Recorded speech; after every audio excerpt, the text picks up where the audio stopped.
Hello. Welcome to our first sort of topical lecture in cognitive neuroscience. I've dubbed this lecture number 2 because I have a brief introductory lecture.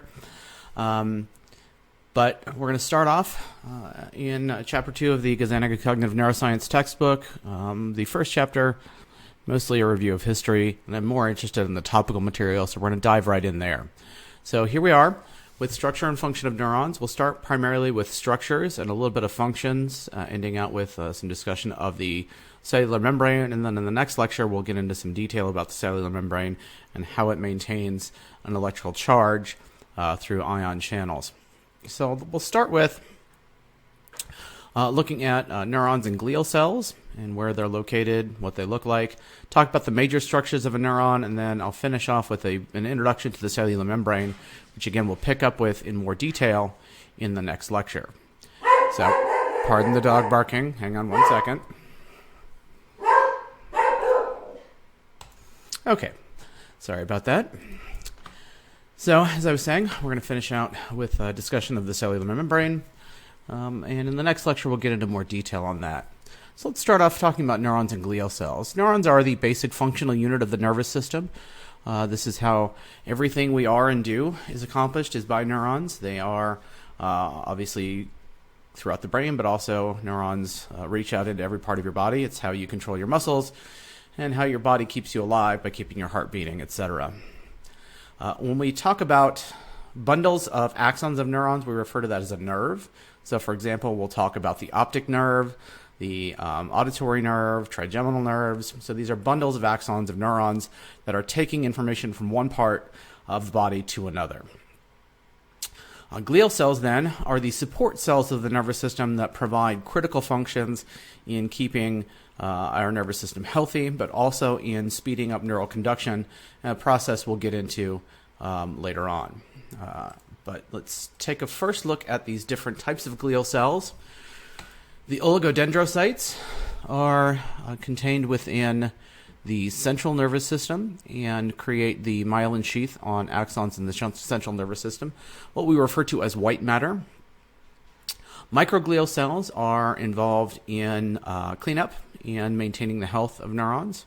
Astrocytes are connected to the vascular system in the brain and also aid in nutritional support, etc.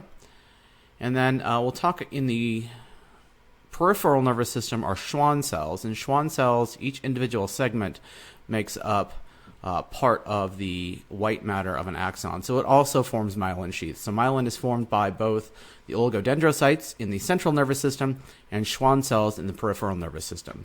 So these functions include things like maintaining homeostasis, forming the myelin, providing support and protection for neurons.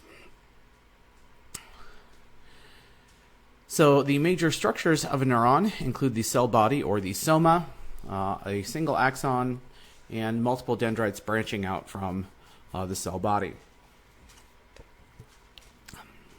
Let's see, sorry, I'm clicking through this. If we look at the cell body itself, this is where the cell nucleus, which contains the cell's DNA, is contained. It also contains cytoplasm, mitochondria, ribosomes, Golgi complexes and apparatuses.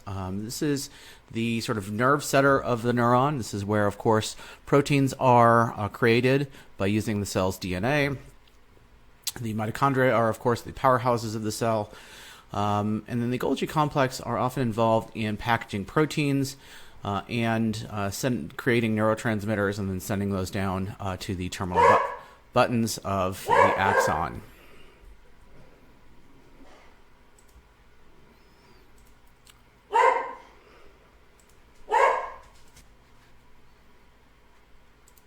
So as I was saying, the Golgi complex create neurotransmitter proteins, which then can travel down to the terminal buttons of the axon and then be released by that terminal button into a synapse. So that's really the major function of the cell body. This is a stylized vertebrate motor neuron, in which case we might have the cell nucleus, say, in the spinal column. This then axon would travel all the way to a motor neuron, not motor neuron, a series of muscle fibers, and this single motor neuron will innervate a number of fibers all at once. In fact, this is called a motor unit. So these axons, motor neurons the axon of a motor neuron can be quite long. So if you think about, there's a single axon that travels from your spinal cord all the way to the end of your big toe. It's probably one of the longest neurons. So that's a motor neuron. Some sensory neurons might look something like this. Again, this would be a somatosensory neuron located in the skin. So we might have sensory endings at the skin surface, a nucleus somewhere along the way, and then some terminal endings here, which will then interface, again, usually at the spinal cord. Let's take a closer look at that cell body. So again, we have the nucleus, which contains the cellular DNA. We, of course, have mitochondria, which are powerhouses for the cell. And then that Golgi apparatus that modifies and packages proteins. So a couple lectures from now, we'll be talking about neurotransmitters. Many of those are created within the Golgi apparatus and packaged in vesicles. And then they travel down microtubules, which you can see here towards the axon part of the cell body. Those microtubules are how those packaged neurotransmitters in vesicles travel that full length of the axon. So that gets us to the axon. This is what we refer to as the transmitting end of a neuron. It's associated with the presynaptic part of a synapse. So neurotransmitters will be released from the terminal branches or terminal buttons at the end of at the end of an axon. So neurons generally have a single axon but might have many terminal buttons which can interface with a number of different neurons. This myelin sheath is very important. This covers the axon of many neurons, which speeds up the process of neural conduction in a process called saltatory conduction. And again, we'll talk about that a couple lectures from now. So that myelin sheath is very important for rapidly conveying information, so sensory information coming in from the somatosensory nervous system, and also motor information going out to the muscle fibers. Unfortunately, this myelin sheath is what is attacked in demyelinating diseases such as multiple sclerosis, where for some reason the body's autoimmune system or immune system attacks the myelin sheath as though it were an invasive substance. That's why it's called an autoimmune disorder. So finally, these synaptic vesicles, which you can see down here on the bottom, are packaged membrane sacs which contain neurotransmitters. Those then will bind with the cellular membrane at the terminal button, and through a process known as exocytosis will release those neurotransmitters into the synapse, thereby causing neurotransmission and affecting the next neuron. So the dendrites are referred to as the receiving end of a neuron. These include a number of what we call dendritic spines, and these contain specialized receptors for neurotransmitters.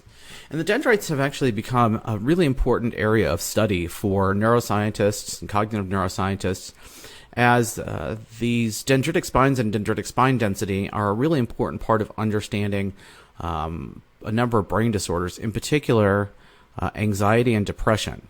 And so one of the things we have found that happens is during levels of high stress, individuals have reduced dendritic spine density and reduced dendrites in a number of parts of the brain.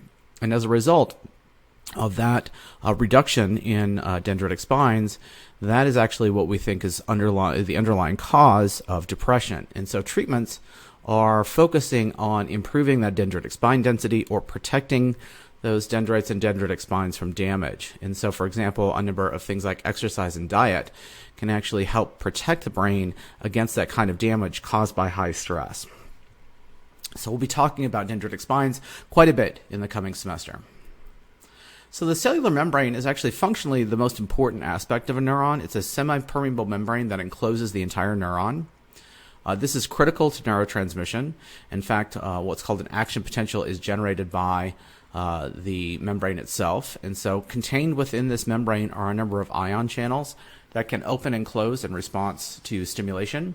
And as a result, neurons are actually able to generate an electrical signal. They're kind of like little batteries. And so what happens is this semi-permeable membrane, it's this phospholipid bilayer. So it's two layers of lipid or fat that are densely packed, so nothing really gets past this membrane except for in these ion channels. And so here we have an ion channel that's closed. The potassium channels we'll talk about in our next lecture don't quite close all the way, so potassium tends to leak quite a bit, but these channels can then open and ions can flood both in and out of the neuron.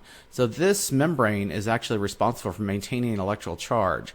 So there's actually an electrical difference between the inside and outside of a cell of about -70 millivolts. And so we're going to get into that in more detail in the next lecture.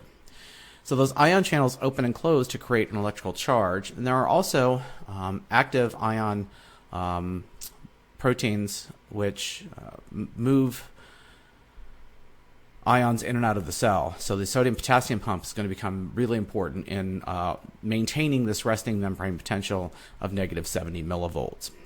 So that's a very brief introduction to neurons and their structures.